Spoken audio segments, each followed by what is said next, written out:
The argument started over dinner reservations, but it wasn't really about dinner reservations. Nothing between Isla and me had been about what it seemed for months now. She sat across from me in our Boston apartment, her phone buzzing with notifications she kept glancing at while I tried to discuss our weekend plans. "I already told you," she said, not looking up from the screen. "I'm going to the cabin with the girls. It's planned." "That's the third weekend this month," I said, cutting into my steak. "I thought maybe we could—" "Stop right there." Isla's voice carried that sharp edge I'd been hearing more often lately. She finally looked at me, her green eyes flashing with something between irritation and defiance. "I decide who I spend time with. You don't get a say in my friendships or my plans." Her phone buzzed again, then again. The group chat was clearly active tonight. "I'm not trying to control your friendships," I said carefully. "I just miss spending time with my wife." "Your wife needs her independence, Callum. I need space to breathe, to be myself without constantly checking in or asking permission." She picked up her phone, typed something quickly. "Sammy says I should set clearer boundaries." Of course Sammy said that. Sammy, who'd been divorced twice before 35 and treated every marriage like a prison sentence waiting to be commuted. "Boundaries," I repeated. "Is that what we're calling it?" "Yes, boundaries. Healthy boundaries that every modern woman should have." Her phone lit up again, and I caught a glimpse of the screen. Multiple messages, hearts, fire emojis. The validation was instant and enthusiastic. I set down my fork and looked at her, really looked at her. Isla had always been beautiful, but lately there was something different. A glow, an energy that seemed to have nothing to do with me or our life together. She was getting that energy somewhere else.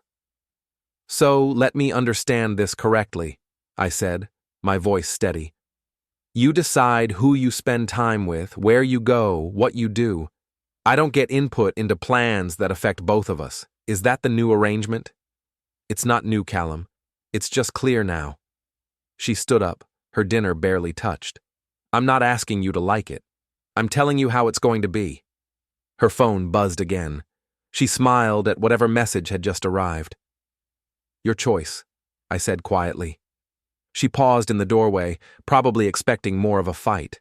When I didn't give her one, she shrugged and disappeared into the bedroom. I heard her on a call within minutes, her voice animated and happy in a way it hadn't been with me in months. I cleared the table, loaded the dishwasher, and sat back down with my laptop. My job as a compliance officer had taught me to notice patterns, discrepancies, things that didn't quite add up. I'd been ignoring those instincts at home, but Isla had just given me permission to stop. I opened our shared Google account and checked the location history. Just curiosity, I told myself. Just pattern recognition. The last 3 girls' weekends showed the same route. Her phone left our apartment, traveled downtown, and stopped at the Marriott for exactly 47 minutes each time. Then it continued to the cabin in New Hampshire, where she was supposedly spending quality time with Sammy and Priya. 47 minutes. Same hotel, same pattern. I pulled up our credit card statements and cross-referenced the dates. No charges at the Marriott, which meant someone else was paying. Someone who had a reason to keep those transactions off our shared accounts. My phone buzzed with a text from Isla. "Don't wait up. Having wine with the girls and planning tomorrow." I screenshot the message and noted the timestamp. Then I called the cabin's landline, the number I had memorized from years of weekend trips. Isla answered on the 3rd ring. "Hello?" But behind her voice I heard something that didn't belong at a lakeside cabin in October. Bass music, the clink of ice in glasses, the low murmur of a crowd. "Hey, just checking that you made it safely," I said. "Oh, hi, honey. Yes, we're here. Just got in, actually." But even as she spoke, I heard a male voice in the background asking, "Who's that?" "I'll call you back," she said quickly. "Getting settled in." The line went quiet. 3 minutes later, she called back, and this time I heard what I expected. Wind through pine trees, the the creak of the old porch, the peaceful quiet of the lake. "Sorry about that," she said. "Bad reception inside. We're out on the porch now." "No problem. Have fun with the girls." "I will. Love you." "Love you too." But as I hung up, I was already pulling up the faculty directory for Boston University, where Isla had gotten her MBA 5 years ago, where she'd spent 2 years working closely with Professor Victor Rendell, the mentor she still quoted, the man she credited with shaping her career, the man I'd thanked at our wedding for believing in her potential.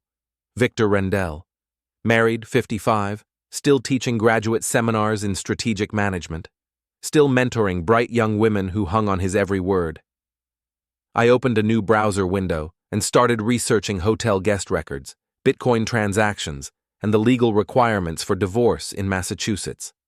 Isla had just declared her independence. She was about to learn that freedom flows in both directions. Saturday morning arrived gray and drizzling, the kind of October weather that makes you want to stay in bed. But I was already up, coffee in hand, laptop open on the kitchen table. Isla's location sharing was still active, a digital breadcrumb trail she'd forgotten about. Her phone showed her at the cabin now, had been there since late Friday night according to the GPS log. But those 47 minutes at the Marriott kept nagging at me. I pulled up the hotel's website and scrolled through their room layouts, their amenities, their corporate booking policies. My phone rang. Nate, my one remaining friend who hadn't been gradually phased out of our social circle. "Callum, you sound like hell," he said without preamble. "What's wrong?" "Nothing's wrong. Everything's perfectly fine in my autonomous marriage." "You're what now?" I told him about dinner, about Isla's declaration, about the GPS discrepancies. Nate listened without interrupting, which meant he was taking notes. He worked in private investigation before switching to insurance fraud, and old habits don't fade. 47 minutes is specific, he said when I finished. Not enough time for dinner, too long for just picking something up, but perfect for... I know what it's perfect for. You want me to make some calls? I still have contacts at the Marriott. Not yet. I need to be sure before I do anything irreversible. Callum, listen to me. If she's doing what you think she's doing, you need to protect yourself financially, like yesterday. I was already ahead of him. I'd spent the morning reviewing our joint accounts, our investments, our shared assets. Everything was intermingled, the way married couples do when they trust each other completely. I'm handling it, I said. Are you? Because from where I sit, you're handling it like someone who still believes this might be a misunderstanding. After I hung up, I drove to our bank and spoke with Janet, the manager who'd helped us set up our accounts 3 years ago.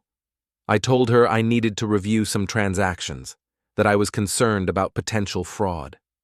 Of course, Mr. Torrens. Let me pull up your records. The Bitcoin purchases started 6 months ago. Small amounts at first, then larger ones. Always from our joint savings, always converted through the same exchange, always transferred to wallets I didn't recognize.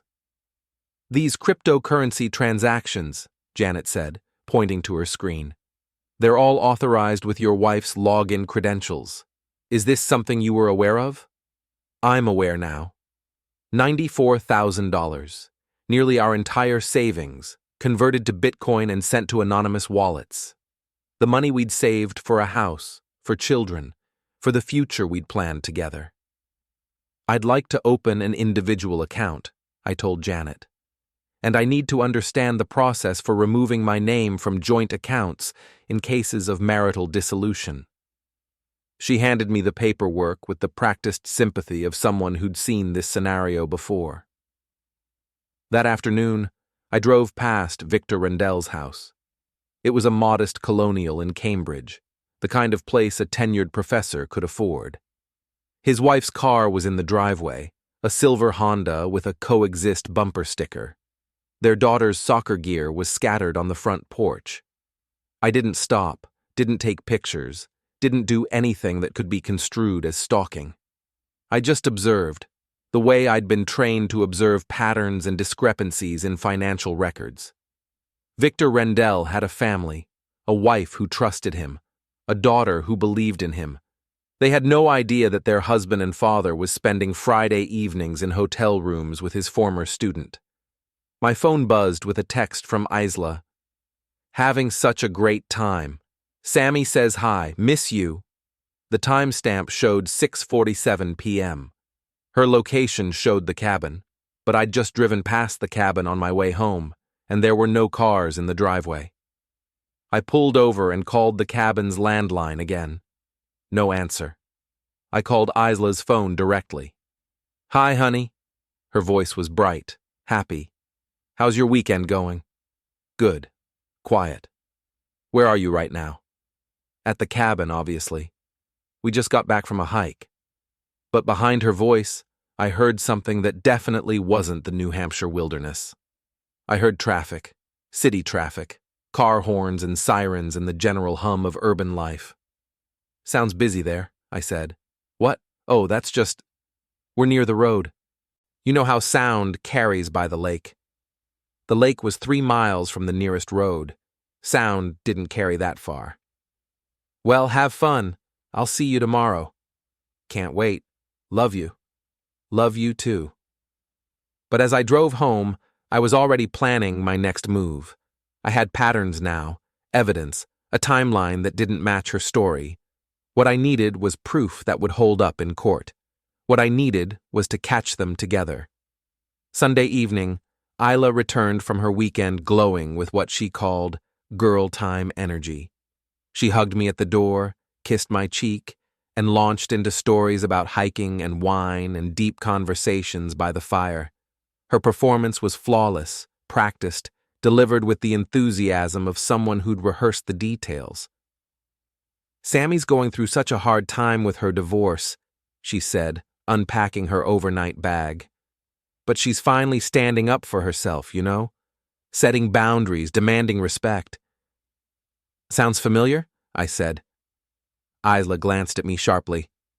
What's that supposed to mean? Nothing. Just that you've been talking a lot about boundaries lately. She relaxed, smiled. Because they're important, Callum, especially for women our age. We can't just go along with everything anymore. I watched her unpack, noting what came out of the bag.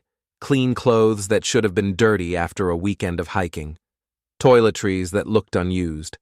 A bottle of wine that was supposed to be a gift for Sammy but somehow made the return trip. How was Victor's lecture series? I asked casually. Isla froze, a sweater halfway to the dresser. What? Victor Rendell. Didn't you mention he was doing a weekend seminar series? I thought maybe you and the girls might check it out while you were up there. No, we didn't. We were busy with other things.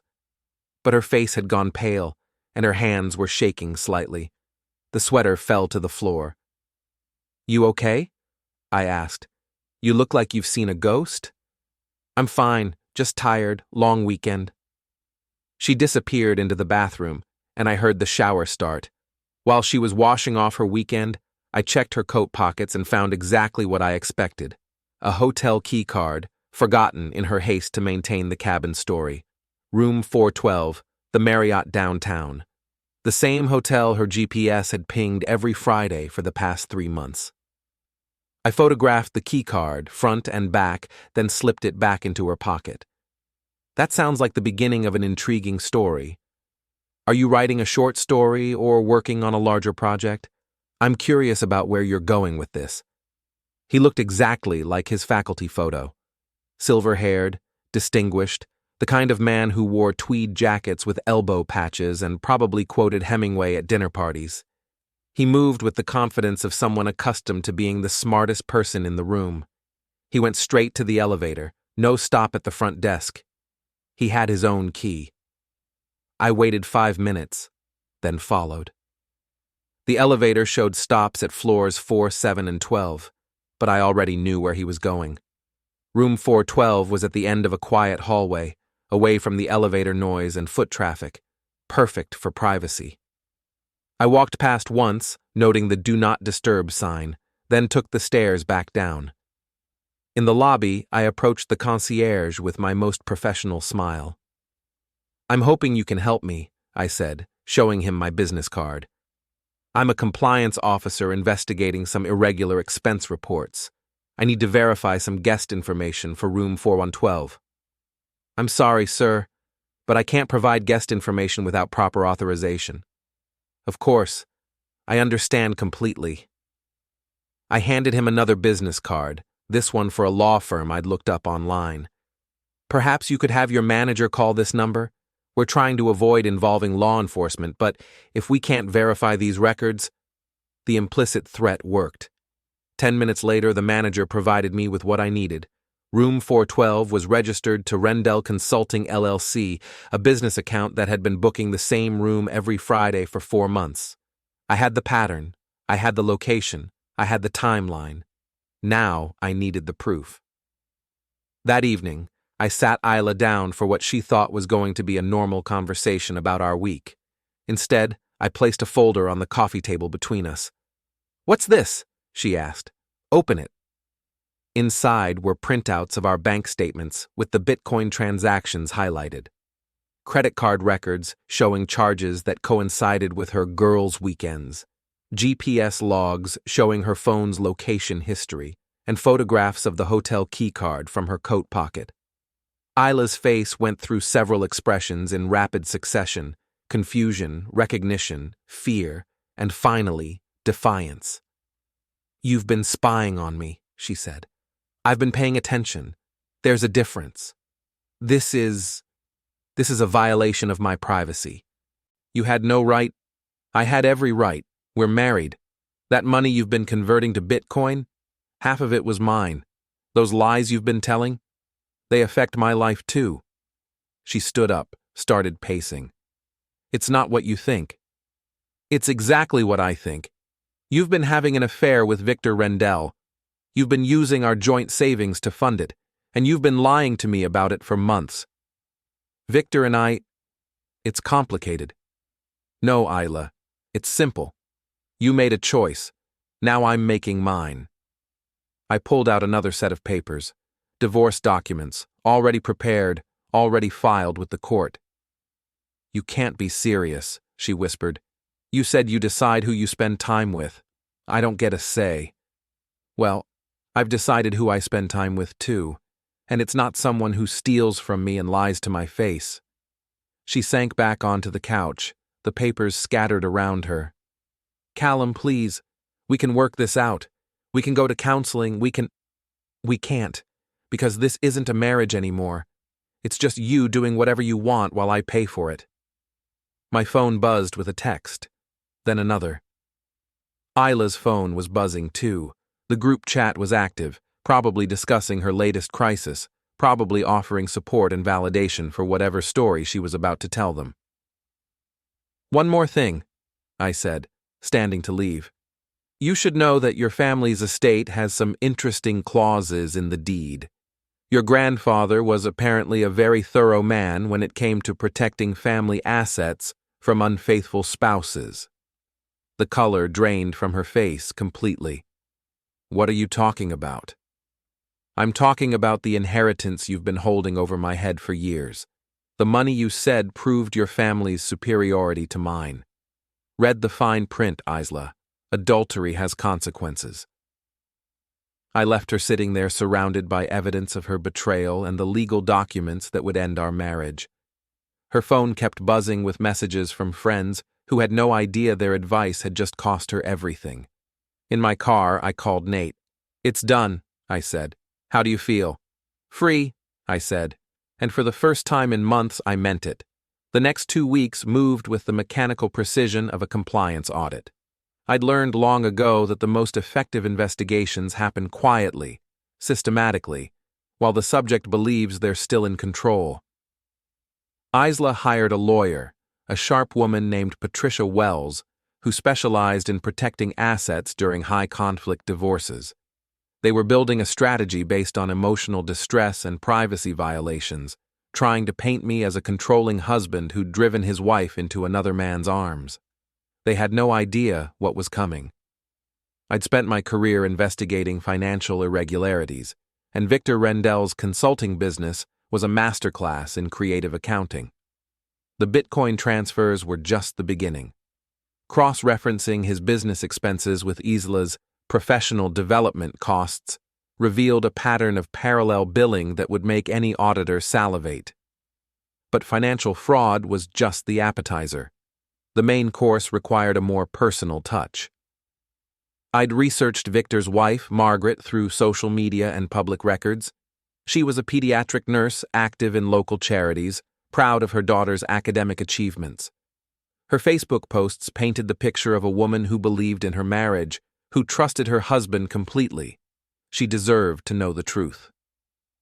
I crafted the email carefully, attaching photos I'd taken of Victor entering the Marriott, time-stamped and GPS verified. I included copies of the hotel records, the Bitcoin transactions, and a simple message. I thought you should know what your husband does on Friday afternoons. I sent it from an anonymous email account on a Thursday evening, timing it so Margaret would see it before Victor's next faculty meeting. Friday afternoon, I positioned myself in a coffee shop across from the Marriott with a clear view of the entrance. Victor arrived at 2:30, right on schedule. Isla showed up 10 minutes later, looking radiant in a new dress I didn't recognize. They met in the lobby, embraced briefly, then headed for the elevators. Just another couple having an affair, confident in their secrecy.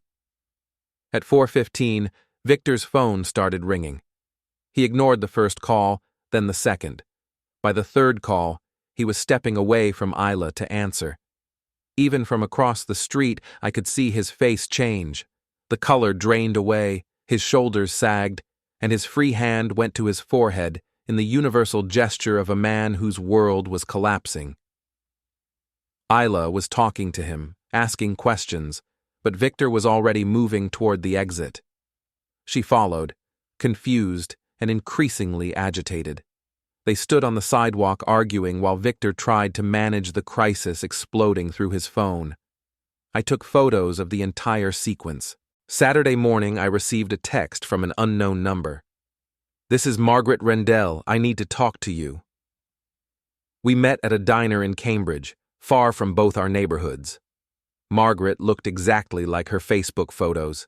Kind face, tired eyes, the sort of person who'd spent her life taking care of others. "How long have you known?" she asked without preamble. "About 3 weeks with certainty. Suspected it for months. I found hotel receipts going back to January. Business expenses," he said. "Networking with potential clients." She laughed bitterly. "Turns out your wife was quite the networking opportunity. I'm sorry you had to find out this way." "Are you? Because from where I sit, you could have told me months ago and saved us both some pain." She was right, and I told her so. I needed proof that would hold up in court, for both our sakes. Margaret nodded. "What's your plan now?" "Divorce, asset recovery, making sure they both understand the consequences of their choices. I want to help." That afternoon, Margaret and I compared notes. Victor's pattern of behavior went back years, she told me. Young women, former students, always someone who needed his guidance and support. Isla wasn't his first affair, just his most expensive one. "He's been draining our retirement accounts too," Margaret said. "Bitcoin just like yours. I thought it was a midlife crisis investment strategy."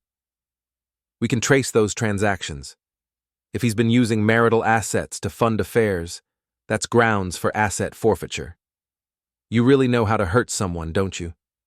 "I know how to follow the rules. Victor and Isla decided the rules didn't apply to them. Now they get to learn otherwise." Sunday evening, I was home reviewing financial records when my doorbell rang. Isla stood on my doorstep, mascara streaked, hair disheveled, looking like someone who'd just watched her life implode. "We need to talk," she said. "No, we don't. Talk to your lawyer."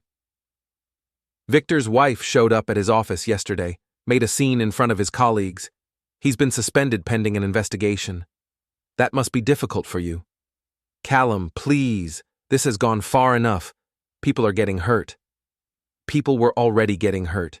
You just didn't care because it wasn't you." She pushed past me into the apartment, a space that had once been ours, but now felt entirely mine. I made a mistake, I know that. But destroying Victor's career, ruining his family— I didn't ruin his family. He did. I didn't destroy his career. He did. I just made sure the people who deserved to know the truth actually knew it. You're being vindictive. I'm being thorough. There's a difference.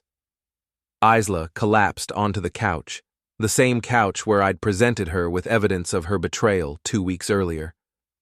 What do you want from me? Nothing. I don't want anything from you anymore. That's the point. The estate money isn't yours anymore. Your grandfather's infidelity clause was very specific. Your family lawyer confirmed it yesterday. She looked up at me with something approaching panic. You spoke to my family? I spoke to their lawyer about the legal implications of adultery in relation to trust fund distributions. Turns out your grandfather had strong opinions about marital fidelity. They'll disown me. They might. That's between you and them. Isla's phone buzzed with a text, then another. The group chat was probably in overdrive, her friends offering support and advice that would only make things worse. Sammy says I should fight this, contest the divorce, claim emotional abuse. Sammy's been divorced twice. Maybe don't take legal advice from someone with that track record. You've changed, Isla said. You used to be kind. I used to be naive. You cured me of that. After she left, I poured myself a glass of wine and sat on my balcony overlooking the city.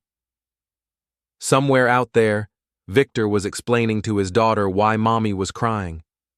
Somewhere out there, Margaret was consulting with lawyers about asset recovery and custody arrangements. And somewhere out there, Isla was learning that actions have consequences, even for people who think they're above the rules. My phone buzzed with a text from Nate.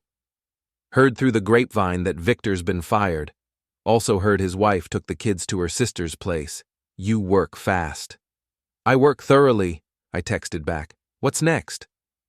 I looked out at the city lights, at the life I was building without Isla's chaos and betrayal. Next, I disappear. New city, new job, new everything. Let them figure out their mess without me. Seattle? Seattle. Good choice. Rain washes everything clean. 3 months later, I was packing the last of my belongings when Isla showed up at my apartment unannounced. She looked different. Thinner, older, wearing clothes I recognized from years ago. The designer wardrobe had apparently been one of the casualties of her newfound freedom. I need to talk to you, she said, pushing past me into the nearly empty space. We have nothing to talk about. The divorce is final, the assets are divided, and I'm moving to Seattle next week. That's what I want to talk about. This running away, this complete upheaval of your life. It's not healthy, Callum. I almost laughed. You're lecturing me about healthy choices? I'm trying to apologize. What Victor and I did was wrong, but the way you've handled it, destroying his career, turning my family against me, taking everything. I took what was mine. The rest was just consequences. Isla walked to the window, looking out at the Boston skyline. Victor lost his tenure. His wife filed for divorce and took their daughter to Oregon. He's living in a studio apartment and teaching community college classes. That must be hard for you. We're not together anymore. Haven't been since his wife found out. She turned back to me. He blamed me for everything. Said I seduced him, that I was the one who initiated everything. And you believed him? I believed that someone who claimed to love me wouldn't throw me away the moment things got difficult. The irony was apparently lost on her. Why are you telling me this? I asked. Because I want you to know that I've learned from this. I understand now what I threw away, what we had together. We didn't have anything together. We had a marriage where you did whatever you wanted while I paid for it and pretended not to notice. That's not fair. Fair? I set down the box I'd been packing and looked at her directly. You spent $94,000 of our money on an affair. You lied to me for months. You told me I didn't get a say in our marriage. And now you're upset because I took you at your word. Isla's composure cracked. I was confused. I felt trapped, like I was losing myself in our marriage. Victor made me feel alive again, important. Victor made you feel important because you were giving him money and access to hotel rooms. That's not love, Isla. That's prostitution with extra steps. How can you be so cruel? I'm not being cruel. I'm being accurate. You want to know what cruel looks like? Cruel is watching your husband work extra hours to save money while you're spending it on another man. Cruel is lying to someone's face every day while planning your next betrayal. She sat down on one of the remaining boxes, looking smaller than I'd ever seen her. My family won't speak to me. My friends, most of them have stopped returning my calls. I lost my job because of the investigation into Victor's consulting fees. Actions have consequences. I know that now, but it feels like the punishment doesn't fit the crime. The punishment fits perfectly. You wanted freedom from marriage, from accountability, from consequences. Now you have it. My phone rang. The moving company, confirming tomorrow's pickup time. I answered briefly, then hung up. Seattle, Isla said. You're really going through with it. I already have a job lined up, compliance consulting for tech companies, better pay, better weather, better life. What about us? There is no us. There hasn't been for a long time. She stood up, smoothed her skirt, tried to regain some dignity.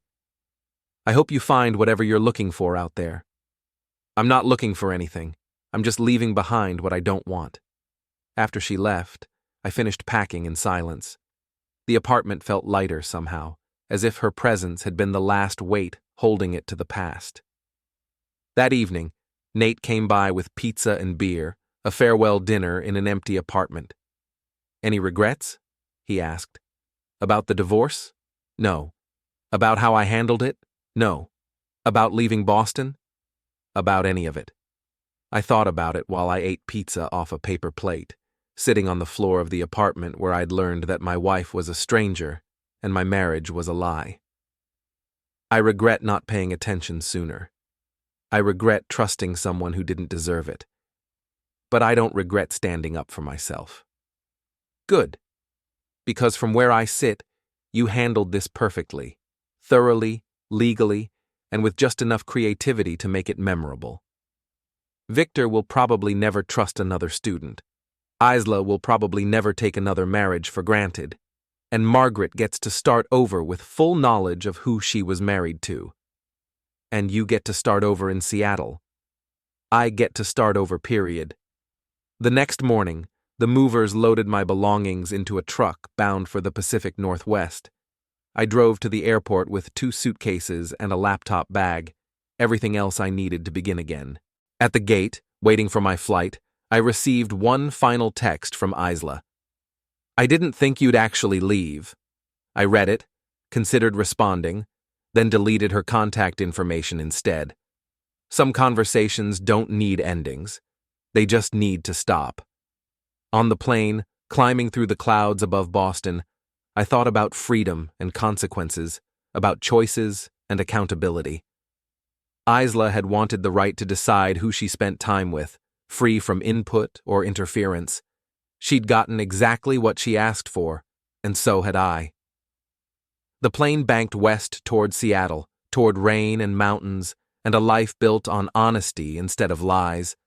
Below us, Boston grew smaller until it disappeared entirely, taking with it the last remnants of a marriage that had ended the moment my wife decided I didn't get a say in our shared life. She was wrong about that, as it turned out. I got the last say after all, and the last word, it seemed, always hurt the most.